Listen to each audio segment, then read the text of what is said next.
신앙생활을 하다 보면 정말 이해할 수 없는 것들을 우리가 만날 수 있습니다. 그렇죠? 이해는 두 번째 치고 분통이 터져가지고 정말 정신적으로 육체적으로 참기 힘들고 도무지 받아들일 수 없는 상황을 만날 때가 있습니다. 경험해 보셨습니까? 어때요? 우리 그럴 때는 어떻게 해결하면 좋을까요? 그냥 성격대로 하면 좋을까요? 그냥 확 그냥 질러버릴까요? 그렇게 해서 해결될 일이라면 얼마나 좋겠어요. 그렇죠? 하지만 그런 상황에 놓였을 때 여러분 제가 방법을 가르쳐 드릴게요. 어떻게 해결하면 좋을지 잘 들으셔야 합니다. 한번 지금의 이 상황을 하나님의 관점에서 이해하도록 노력해 보십시오. 자, 물론 여러분 어떤 마음인지 알아요. 목사님 그건 아니잖아요. 이럴 줄 알아요. 잘 들으세요. 끝까지 들으셔야 돼요.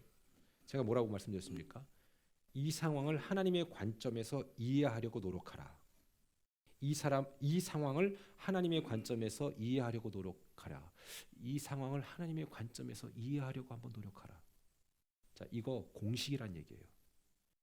감정이 상했는데 내가 지금 아주 속이 썩어 문드러졌는데 내가 지금 죽겠는데 내가 열받고 화나 죽겠는데 그게 가능한 일입니까?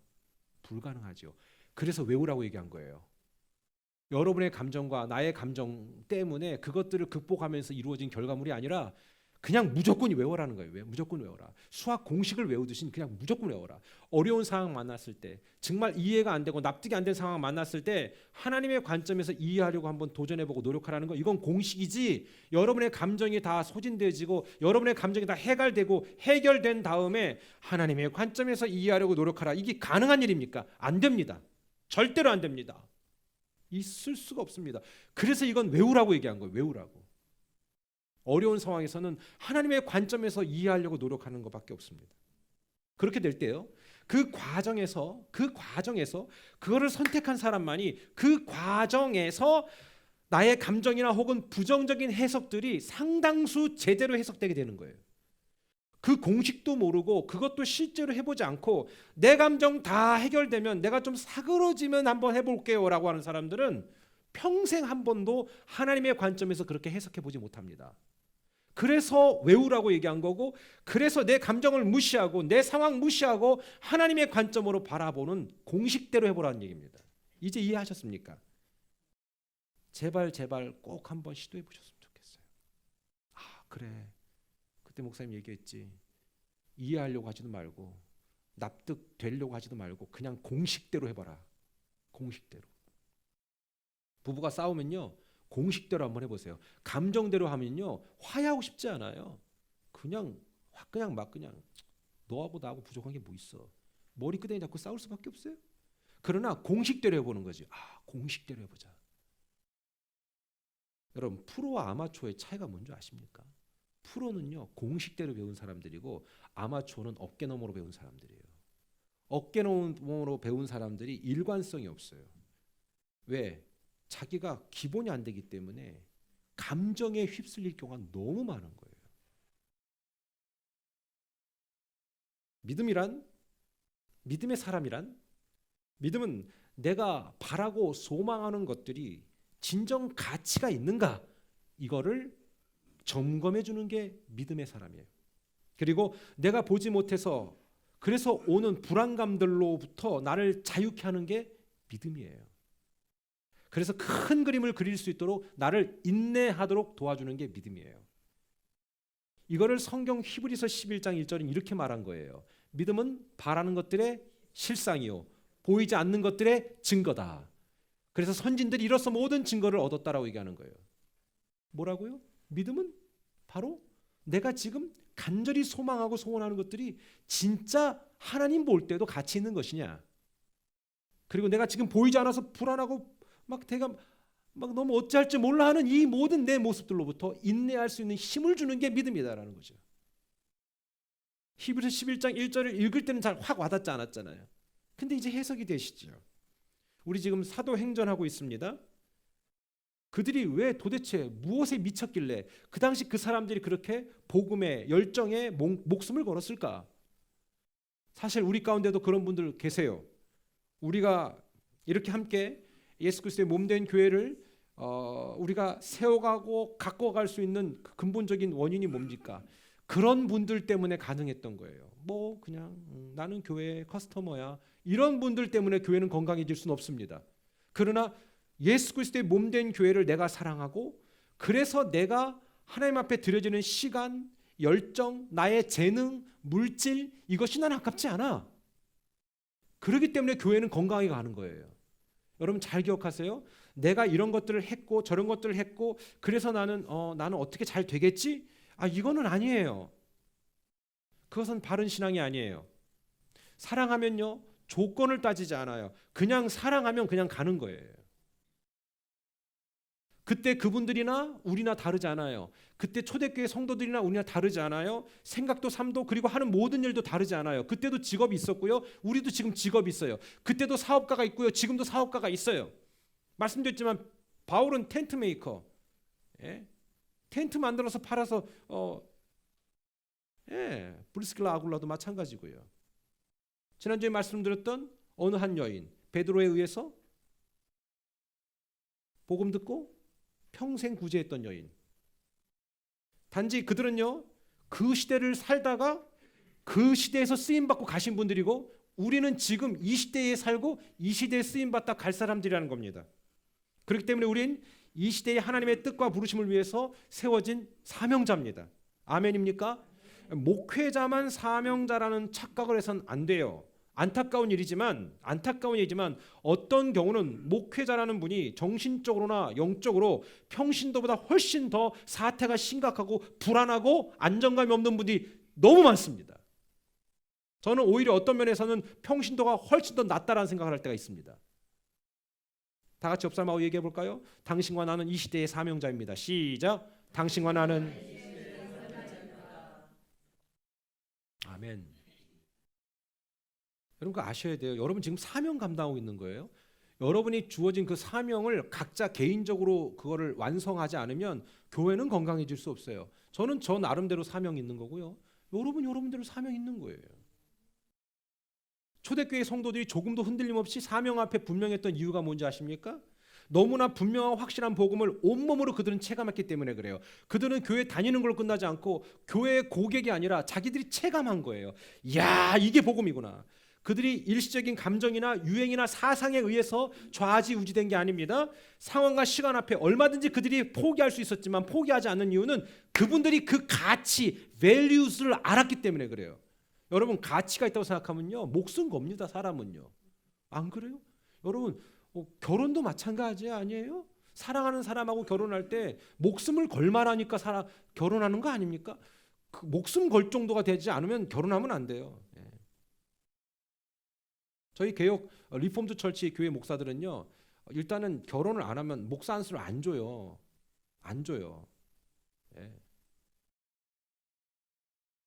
무슨 얘기를 하려는 줄 아세요? 너부터 그 가치를 알고 설교하라 이거예요. 저는 신부님들이 가정을 알까 싶어. 나는 가정을 알까? 말씀드렸잖아요, 엊그제. 여기 어느 식당에서 주일날 우리 코이 했을 때 갈 데가 없었고, 우리는 사역팀들을 저희 초대해 온다고 해서 저희 절대 뭐라 안 해요, 여러분들. 아니에요. 미사 끝나고 막 거기서 두 분하고 막 마시고 계신데, 딱 그것을 우리 사역팀하고 보면서 안타깝더라고. 기쁨이 없어 보여, 얼굴에. 기쁨이 없지. 물론 결혼해도 기쁨이 없어요, 여러분들. 차라리 하나님만 못하지 뭐 이런 분들도 계세요. 그런데 그분은 그건 아니었어요.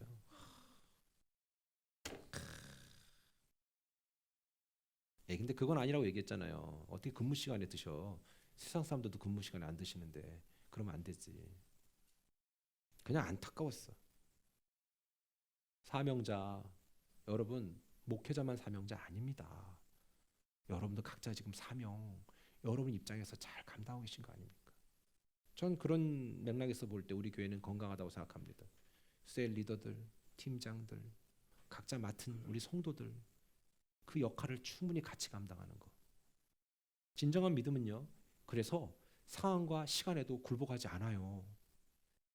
물론 다양한 일들을 겪으면서 힘든 고통의 시간을 보낼 수 있어요. 그러나 결국 진정한 믿음은 승리해요. 믿으시면 하면.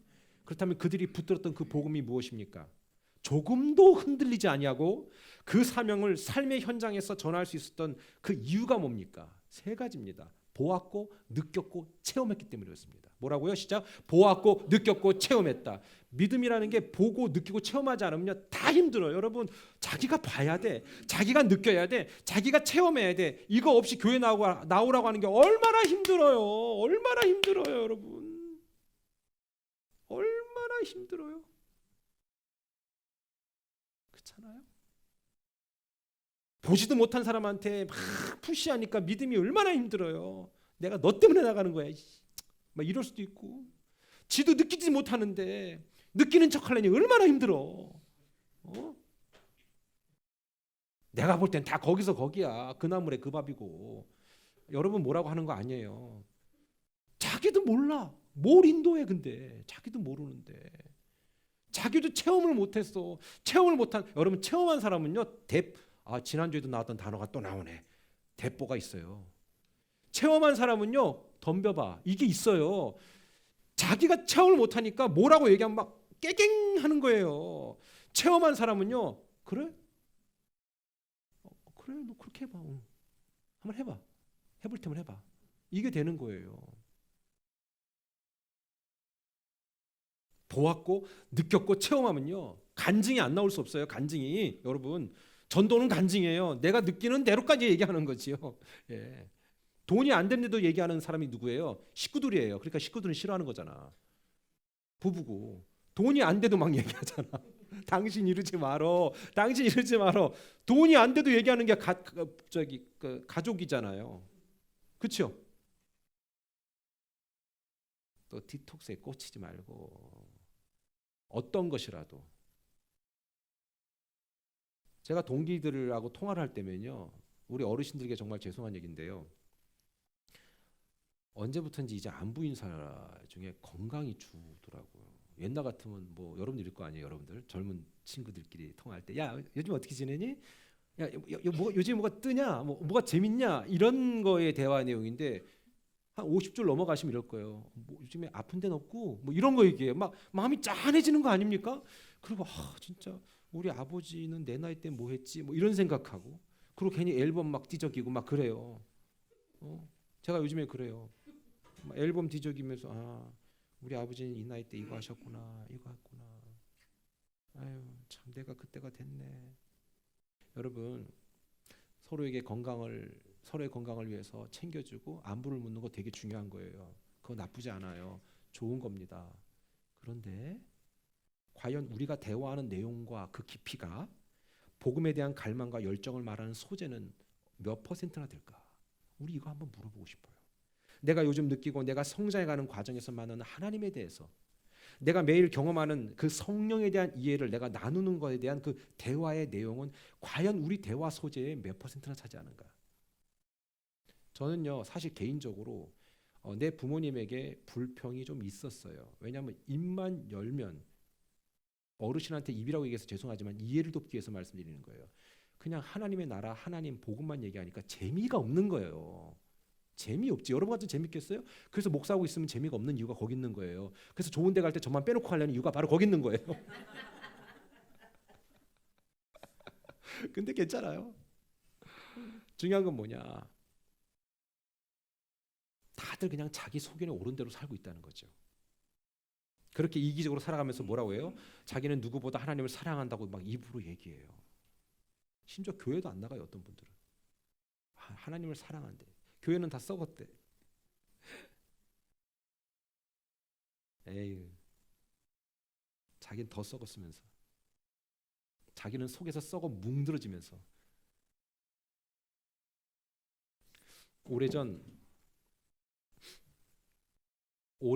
아주 오래전에 어떤 목회자 사모와 얘기할 기회가 있었어요. 함께 얘기를 나누다가 제가 비전을 제시하고 이젠 현장에서 사람을 좀 세우는 일을 했으면 좋겠다라고 얘기하고 교회를 세웠으면 좋겠다고 얘기하고 이제 큰 교회 부목사로 있는 거에서 좀 탈피해서 현장에서 진짜 나의 성도들을 양육하고 세워가는 일에 좀 삶을 들였으면 좋겠다라는 제안을 했어요.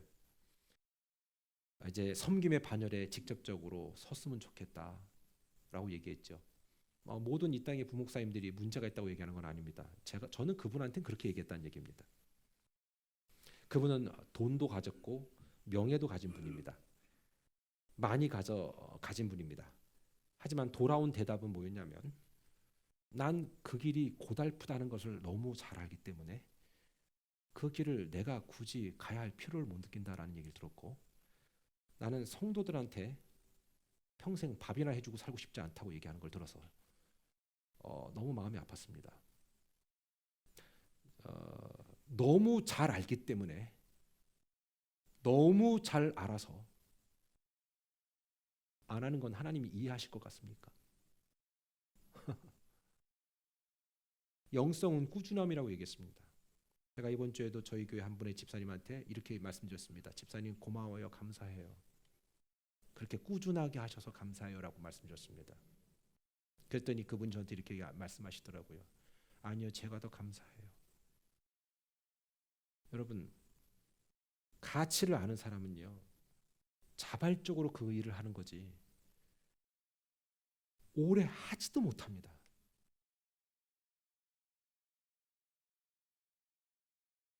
하나님의 자녀는 무엇일까? 누구나 섬김과 희생을 선택할 수 있는 사람입니다. 저는 아까 그 목회자 사모의 얘기를 들으면서 생각난 게 뭔지 아십니까? 마치 마가복음 10장에 나오는 유대인의 관원이요, 부자 청년이 생각났습니다.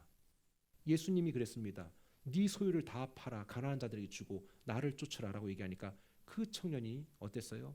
고민하고 돌아갔다. 그리고 우스갯소리로 지금까지 소식이 없다.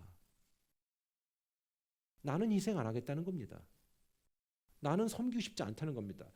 그렇기 때문에 여러분, 집사라는 것은요, 디아코니아는 섬기다라는 헬라어라고 말씀드렸어요. 집사님들은 섬기는 사람들이지 견장이 아니라고 말씀드렸던 이유가 그거예요. 하나님의 자녀는요, 누구나 희생, 섬김, 복음을 향한 열정, 손해가 되어도 참아내는 끈기, 눈물을 흘리며 씨를 뿌릴 수 있는 무모한 도전이 있는 사람이 하나님의 자녀입니다. 내가 계산해 볼 때 이거는 무모해라고 하는 것들조차도 나를 던져놓을 수 있고 나를 갈아놓을 수 있는 것이 바로 하나님의 자녀인 겁니다. 여러분 못지않게 저도 머리 좋아요. 여러분 못지않게 저도 생각 많이 해요. 생각 많이 하고 머리 굴려서 내가 투자했을 거라면 저라고 주의 사역에 나의 몸을 던졌겠습니까? 그게 아닙니다. 그건 계산을 넘어서는, 나의 그 어떤 가치를 넘어서는 가치를 내가 보고 느끼고 체험했기 때문에 간다 이겁니다. 간다 이겁니다. 전 우리 온 세대 가족 모두가 다 그렇게 되기를 축원합니다. 그때 그 당시 그분들이 그 길을 걸어갔던 이유, 지금도 여전히 오늘날의 그러한 섬김과 희생을 감수하는 성도들이 있는 이유는 뭐냐면, 내 자신이 그런 모든 복음의 수혜자였다라는 것을 알기 때문에 그렇습니다. 내가 받은 은혜가 많다라는 것. 저는 한국이 대단한 나라 같아요. 뭐냐면 OECD 국가 중에서 유일하게 원조를 받던 나라가 누군가를 원조해 주는 나라가 됐잖아요. 뭐 역대급 그런 나라가 없어요. 그러니까 한국 사람들도 대단한 거지. 여러분, 근데 한국 사람이 워낙 대단한 게 아닙니다. 원래 대단한 것도 아닙니다. 복음 들었기 때문에 그런 거 아니겠습니까? 얼마나 60년대 70년대에 우리 믿음의 그 선배들이 얼마나 악착같이 억착스럽게 믿었습니까? 그런 열정 때문에 우리가 여기까지 오지 않았습니까? 복음 수혜자 원리가 적용됐기 때문에. 그래서 성도란, 목회자란 앞서 말한 섬김, 희생, 복음의 열정, 눈물을 흘리며 씨를 뿌리는 무모한 도전은 당연히 나오는 거예요. 그렇기 때문에 전 이렇게 생각해요. 교회를 다니면서 나는 섬기는 일에 빠진다? 이거는 여러분 진짜 그분이 하나님의 그 복음을 제대로 이해한 분인가? 전 사실 묻고 싶어요. 목회자가 희생 안 한다? 난 한번 묻고 싶어요. 당신이 복음을 증거하는 복음 증거자로서 과연 복음의 수혜자라는 느낌이 있는가? 성도들도 그렇게 하는데 계산하고 있고 머리 굴리고 있고 이미 복음은 끝난 거예요. 그러면 여러분, 예수님 믿는다는 것은 단순히 내가 착하게 살고 남들에게 친절하고 웬만해서는 남들과 다투지 않고 뭐 이런 것이 목적은 아니에요. 그건 예수님 믿다 보면 당연히 그거를 사랑하게 되어 있는 모습이지요. 진정한 복음은 당연히 앞선 선한 모습들이 뭐랄까 밀 세트 따라오듯이 따라오는 거예요. 제자들이 완전히 다른 삶을 살았던 이유는 그러한 복음의 수혜자 마인드가 있었기 때문에 그런 거예요. 내가 받은 게 너무 많으니까 난 줄 것도 많다라는 거죠. 이게 없으면 항상 교회 와도 그때나 지금이나 내가 뭐 받을 게 없는가? 내가 뭔가 얻을 게 없는가? 이 생각만 하다가 얻을 게 없어. 그럼 옮겨야 됩니다. 그날 성령의 충만을 입고 베드로가 어떤 설교를 합니까? 제자들이 어떤 설교합니까? 사도행전 2장 20절 이렇게 얘기합니다. 이스라엘 사람들아 이 말을 들으라. 너희도 아는 바와 같이 하나님께서 나사렛 예수로 큰 권능과 기사와 표적을 너희 가운데서 베푸사 너희 앞에서 그를 증언하셨느니라. 예수님이 충분히 보여줬다는 겁니다. 저와 여러분은 어디를 통해서 봅니까? 성경을 통해 보고요. 설교를 통해서 간접적으로 들으십니다. 듣는 것만으로도 우리는 충분한 경험을 가능하게 하기 때문에 그렇습니다. 이런 현실 앞에서 무슨 엄청난 노력이 필요하지 않습니다. 느껴져야 하는 것이죠. 그렇다면 하나님이 선택한 그 첫 번째 선택이 뭡니까? 바로 우리의 근원적인 죄의 문제를 해결하기 위해 그분이 직접 죽음에 스스로를 담궜다는 겁니다. 사도행전 오늘 2장 23절에 이렇게 얘기합니다. 그가 하나님께서 정하신 뜻과 미리 아신 대로 하나님의 정하신 뜻과 미리 아신 대로 내어줬다는 겁니다. 그러니까 말씀드렸듯이 그냥 어떻게 하다가 야 큰일 났다. 야 인간이 죄를 져버렸네. 야 안 되겠다. 우리 회의해가지고 그렇지 아들 내려가. 이게 아니에요. 외경에는 그런 내용이 있어요. 외경. 그게 아니라 미리 정하신 뜻, 미리 아신 뜻, 미리 다 아시고 다 세팅해 놓으신 건데 그런 예정대로 예수님이 오신 것입니다. 어쩌다 급조된 계획이나 예상이 없던 우연한 사건이 아니라 이미 우리를 살리시려고 완벽한 계획을 갖고 계시고 그리고 그러한 선택을 했음에도 불구하고 우리를 위해서 파견하시는 거죠. 사람들의 감정과 당시 시대와 정치적인 상황을 종합적으로 활용해서 십자가 사건이 나타난 겁니다. 십자가라는 사건의 그 특수성, 여러분 예수님이 오늘날 태어나셨으면 제가 볼 때는 안 될 것 같아. 일단은 얼마 전에 미국의 한 주에서 사람을 사형수를 질소로 사용하는 것도 막 반대하고 얼마나 고통스럽게 죽었는지에 대해서 얘기하고 있는데 예수님 지금 태어나셨으면 십자가형이 가능하겠어요? 안 되지. 그러니까 그 타이밍도 맞추시는 거야. 정확하게. 로마 정부라는 그다음에 그 시대적인 요구 그다음에 그 사람들의 분위기 예수님이 죄 없는데도 불구하고 죄를 덮어씌워야 될 그 상황들을 연출해 가는 거죠. 죄 없는 그분을 죄 있게끔 만들어버리는 그 상황을 연출해버리는 거죠. 제가 말씀드렸지 않습니까? 조금만 생각해도 야 성경이 정확하구나 이걸 알 수 있다고 얘기했잖아요. 말씀드렸습니다. 하나님께서 정하신 뜻 미리 하신 대로 그 과정에 내주신 그 결정 이게 바로 복음이었던 것입니다. 예수님이 아니면 누구도 해결할 수 없으니까 미리 아셨기에 예수님도 고통스러웠을 겁니다. 여러분 예수님 십자가에 달리시기 전에 제자들과 함께 기도하러 산에 올라가시지요. 그때 제자들과 좀 떨어져서 기도하시는데 그때 얼마나 힘들었겠습니까? 철저히 인간을 대표해야 했기 때문에 제가 말씀드렸듯이 one person two nature 예수님이라는 그분은 완벽한 신성과 완벽한 인성을 갖고 있습니다. 이 중에 하나가 인정 안 하면 이게 이단입니다. 예수님은 완벽히 하나님이시고 아멘. 그리고 완벽히 인간이십니다. 아멘. 이게 돼야 됩니다. 어느 한쪽만 예수님이 신성만 갖고 계세요. 이 문제 커집니다. 그분 우리를 대표할 수 없습니다. 그분은 이 땅에 사는 동안 배고팠고 졸렸고 가슴 아팠고 속상했고 배반감을 느꼈고 치욕스러움을 느꼈습니다. 왜? 하나님이 아니라 인간이었기 때문에 오는 그 느낌들은 그대로 여과 없이 똑같이 받아야 되는 겁니다. 이거를 학교에서 조직신앙을 6개월을 배웁니다. 6개월. 6개월을 지금 저는 6초에 해결해 버린 거예요. 억울해 죽겠네. 그분은 철저히 인간으로 온 거예요. 태어날 때부터. 예수님 밥 얼마 드셨을 것 같아? 밥 안 드셨구나. 똑같이 사람이 우리처럼.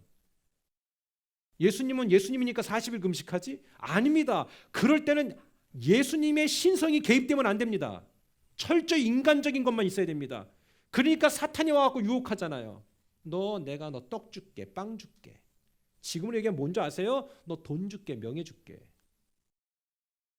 거기에 당해낼 사람이 누가 있습니까? 돈 더 줄게. 돈 더 많이 줄게. 예수님도 너무 힘들었을 거예요. 십자가를 지기 전에 다들 얘네들은 마음 몰라. 12명 다 있는데 한 놈은 자기 팔아먹으려고 결정해갖고 지금 이미 가 있고 11명은 지금 같이 기도하자고 했더니만 자빠져 자고 있고 어떻게 좋은 표현할 수 있겠어요? 예수님 혼자. 여러분의 고통은요 부부도 해결 못 해줘요. 나만의 고통은. 말씀드렸잖아요. 마지막 눈 감을 때 아내가 남편이 임종을 지켜봐주겠지만 그 고통에 동참할 수 있을 것 같으세요? 그 두려움에 동참이 될 것 같으세요? 안 됩니다. 그때 예수님이 혼자 기도하시면서 너무 힘든 거예요. 오죽하셨으면 마태복음 26장 39절에 이렇게 고백하셨겠습니까? 조금 나아가서 떨어진 거야. 너무 괴로우니까 같이 붙어서 기도도 안 돼. 떨어져서 기도하시면서 얼굴을 땅에 대시고 엎드려 기도하여 이르시되 내 아버지여. 하나님을 말씀하는 거야. 내 아버지여. 만일 할만하시거든 좀 이 잔을 내게서 옮겨주시면 안 되겠습니까? 여기까지가 인간적인 마음. 그 뒤에 뭐예요? 하나님의 목적이 있잖아요. 미리 정하신 그대로 오신 목적. 나의 원대로 마옵시고 아버지의 원대로 하옵소서. 인간의 대표성으로 와서 그 사명을 짊어지는 인간 예수님이 너무 힘든 거죠. 그 사명 앞에 갈등하는 예수님의 인성이 표현된 겁니다. 하지만 결국 예수님은 희생, 대속, 대신 죽어야 하는 대속물, 랜섬이었습니다. 그분은 그거를 대신 감당합니다. 조금도 잘못이 없는 그분이 그 잘못을 대신 짊어지게 하기 위해서 하나님의 계획은 절대 남자를 통해서 태어나게 하지 않는 거였습니다. 이런 철저한 하나님의 계획 조금만 생각해 보세요. 그러면서 이렇게 말씀하십니다. 진짜 사랑이 뭔지 아니라고 얘기하십니다. 여러분 진짜 사랑이 뭔지 아세요? 여러분 아내와 남편을 사랑하십니까? 대답하지 마세요. 대답 안 하도록 도와드릴게요. 진짜 사랑은요 간단해요. 요한복음 15장 13절. 사람이 친구를 위하여 자기 목숨을 버리면 이보다 더 큰 사랑이 없나니 너희는 내가 명하는 대로 행하면 곧 나의 친구라. 예수님은 이미 우리의 친구가 되셨습니다. 그런데 우리는 예수님의 친구가 되는가라고 물어볼 수 있겠죠. 여러분 부부가 참 생각해보면 참 이해할 수 없지 않아요? 잘 봐요. 평생 모르고 살던 사람이에요. 그런데 어느 날 눈 맞아가지고 아니면 소개에 의해서 아니면 억지로 같이 살게 된 거예요. 잘 들어봐요. 그런데 엄마보다 가깝죠. 아빠보다 가깝죠. 동생이나 누구보다 가깝죠. 참 신기한 존재들 아닙니까? 모든 걸 다 나누죠. 부부가. 그렇게 안 하십니까? 뭐 통장 따로 있고 막 그러십니까? 뭐 하십시오. 부부는 참 이해할 수가 없어. 가까이 하기엔 너무 먼 당신. 그러나 먼 것 같지도 않고 가까운 거고. 그런 부부들에게 제가 묻고 싶은데 혹시 그 사람을 위해서 죽을 수 있습니까? 라고 물어볼 때에 여러분의 표정은 목사님 미쳤습니까? 이해됩니다. 근데 좀 다르죠. 일부 때는 이 설교할 때 되게 힘들었어요. 왜냐하면 거의 다 아이가 없더라고요. 근데 지금은 아이가 있는 분들이 계시니까 자식을 위해서는 죽을 수 있겠죠. 아닌가? 전 1부 때 이런 고백을 했습니다. 아내를 위해서 죽을 수 있냐?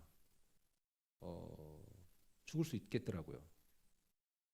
끝까지 듣고 은혜 받으세요. 이렇게 너무 빨리 은혜 받으면 안 되고, 내가 혼자 남아서 애를 키우는 것보다 내가 장렬하게 전사하고 가는 게 낫겠다라는 저의 논리적인 선택에 의해서 그걸 한 거지, 저 또한 믿을 게 없는 인간에 불과하다는 얘기를 하고 있는 겁니다. 여러분, 사랑은 대신 죽는 거래요. 대신 죽을 수도 없는 사람들과 사는 여러분들에게 삶과 조의를 표합니다. 대신 죽을 수 있는 게 사랑이래요. 목사님, 지금 사랑이 나발이고 없습니다. 지금 진짜 전쟁입니다. 지금 이거 왜 그렇게 사세요? 근데 진짜 사랑은 그런 거래요. 목숨을 버릴 수 있는. 근데 그거 아십니까? 혹 여러분들이 상대방을 위해서 목숨을 버릴 수 있는 그런 마음의 각오가 됐으면 그 사람은 변화될 거예요. 저는 믿어요. 저는 확신해요. 여러분은 여러분의 자식을 위해서 죽을 수 있다고 얘기했잖아요, 속으로. 근데 그 자식이 여러분에게 어떤 만족감을 줬기 때문에 그렇게 하는 거 아니잖아요. 그렇잖아요. 용돈도 못 받아보고 죽을 수는 없잖아요. 그러나 죽을 수 있잖아요. 왜요? 그게 사랑이에요. 조건 안 따지고 그냥 가는 걸 어떻게 해.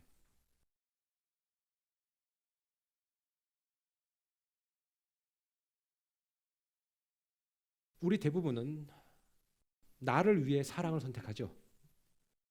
여러분, 그래서 결혼은 세상의 가장 이기적인 판단이라고 얘기했습니다. 잘 생각해 보세요. 나를 위해 선택한 거지. 저 사람이 선택한 거 아니잖아요. 아니, 뭐라고 하는 거 아니야? 한번 잘 생각해 보라고요. 대부분 나를 위해 사랑을 선택하고 나의 행복과 유익을 위해 그 사랑을 유지하려고 애쓰는 거 아닙니까?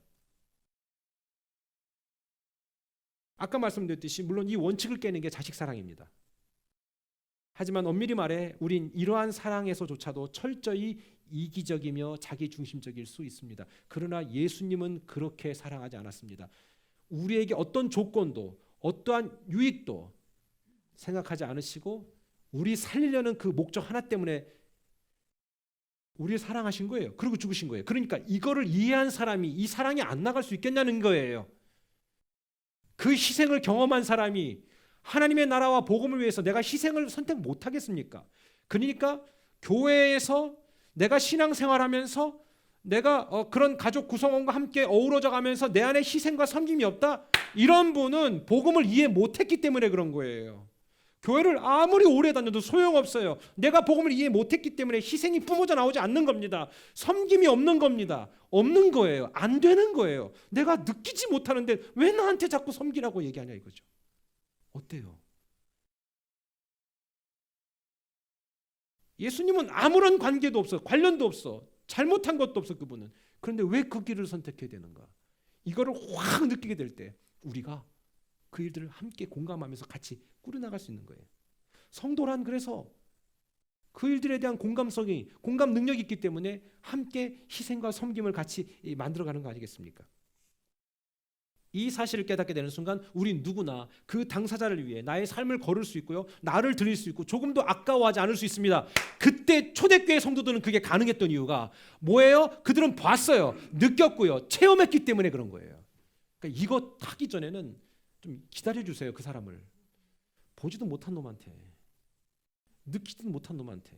놈이라고 얘기해서 죄송해요. 이거 그 외에 다른 성을 얘기하면 진짜 욕 같거든요. 체험도 못한 녀석한테 그거를 자꾸 얘기하니 돼? 그걸 말씀드렸죠. 자꾸 얘기하는 자기는 체험했나? 난 그거 묻고 싶어 진짜. 그러나 여러분들 잘 생각해 보세요. 어때? 오늘 설교가 이해되죠? 이해되는 분들은 성령의 터치가 있는 줄 믿습니다. 하나님이 선택한 계획 그 첫 번째는 바로 그런 거였습니다. 당신을 내어주기로 결정하셨고 그거를 실행에 옮긴 겁니다. 아침에 얼마 전에 집을 나섰는데 저희 동네에 그 장례식장 그 저기 뭐였죠? 그 까만 운구차만 주차해 놓는 그 빌딩이 있어요. 그 스파켓을 그 창고에 있거든요. 거기 보면 항상 장례식 운구차만 거기 이렇게 세팅을 해놓거든요. 이 사람들 일이 있을 때 이제 출발하는데 그날도 거기 이렇게 딱 지나가는데 그날은 제 앞에 운구차가 2대나 가는 거 있죠. 보통 지나가는 건 잘 못 보는데 그 세워둔 것만 보고 근데 아침에 이게 한 대가 가고 2대가 가더라고요. 그리고 저는 그 뒤에를 따라가고 있는 거지. 그러면서 어떤 생각이 들었냐면 아, 나도 언젠가 저 짐칸에 실리겠지. 짐칸에 실리겠지. 근데 그런 생각도 잠시 파슨에 들어서자마자 사라져버려요. 오래 못 간다는 얘기입니다. 계속 그 생각하면 사람은 살지 못하기 때문에 하나님이 우리들에게 망각의 은혜라는 걸 준 거예요. 근데 제가 여러분에게 도전합니다. 그 생각을 놓치지 마세요. 그 생각을 공식 외우듯이 계속 외우세요. 의도적으로 수학 공식을 외우듯 그 사실을 자꾸 읊조리세요. 나도 언젠간 저 운구차 뒤에 실릴 것이다. 하지만 그 죽음의 문제를 근본적으로 해결하신 분이 예수님이십니다. 이미 자주 말씀드렸듯이 내 영혼이 내 육체와 분리되는 그 순간에 나는 아무것도 아닌 존재가 되는 거예요. 뭐 이뻤다, 배웠다, 뭐 돈이 많다, 뭐 이 사람은 뭐 사회적인 지위와 명성이 있다, 다 필요 없어요. 이거는 고기도 아닌 아무짝에도 쓸모없는 장례 행사 용품밖에 안 됩니다. 누군가는 우리의 시신을, 우리의 육체를 처분해 줘야 돼요. 처리해 줘야 돼요. 이토록 나약한 게 보통 때는 막 얘기하다가 혼이 빠져나가는 그 순간에 우리는 아무것도 아닌 존재가 되는 거예요. 근데 누가 그런 생각을 합니까? 오늘부터 공식 외우세요. 언제나 나도 저 뒤에 실릴 수 있다.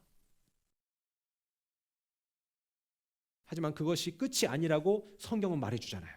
그 끝이 아닌 그 순간을 위해서 우리 주님이 대신 십자가를 지셨다는 사실을 우리가 전인적으로 받아들이기 때문에 우리 또한 복음의 수혜자로서 이러한 희생과 섬김, 그 다음에 어떤 하나님의 일들에 우리가 동참하게 되는 거 아니겠습니까? 저는 그렇게 생각합니다. 교회에서요, 저는 이렇게 생각해요. 교회에서 어떤 행사를 한다? 저는 교회는 행사라고 생각하지 않아요. 교회 공동체에서 하나된 형제 자매들이 그 일을 통해서 우린 또 하나님의 자녀됨을 확인하고 그 안에 영적인 모임들 그것을 기쁨으로 여기고 여러분들 하나님 싫으면요 교회 성도들하고 얘기하고 싶지도 않아요. 그렇지 않을 것 같으세요? 밖에 나가 친구들하고 놀고 싶지. 안 그런가? 저는 여러분 아니면 놀 사람이 없어요. 놀아주세요. 여러분 하나님 싫고 그러면요 교회 성도들 서로가 와서 굳이 말 섞고 싶지 않을걸요. 밖에 있는 친구들하고 그냥 뭐 아무 생각 없이 그냥 노는 게 너무 편한데 아무것도 모르고 아무것도 이해하지 못했던 인류를 위해서 그 사랑을 먼저 보여주신 분이 예수님이십니다. 그래서 오늘 우린 그 복음을 우리가 또 듣고 내가 이해하고 받아들였다면 하나님의 선택은 나를 살리기 위한 선택이었기 때문에 이제 복음의 수혜자로서 내가 어떤 선택을 해야 될지를 생각해 보아야 된다는 겁니다. 그때는 마가 다락방, 넓은 다락방이었다면 지금은 오늘 여기가 마가의 다락방이 되겠죠. 그때 베드로가 설교했다면 오늘은 제가 설교하고 있는 것이겠죠. 하나님이 계획한 그 첫 번째 사실을 오늘 우리 함께 나누면서 그것에 대한 감사와 동의 그리고 들은 자로서의 선택이 함께하는 그런 복된 한 주가 되기를 주님의 이름으로 축원합니다. 기도하겠습니다.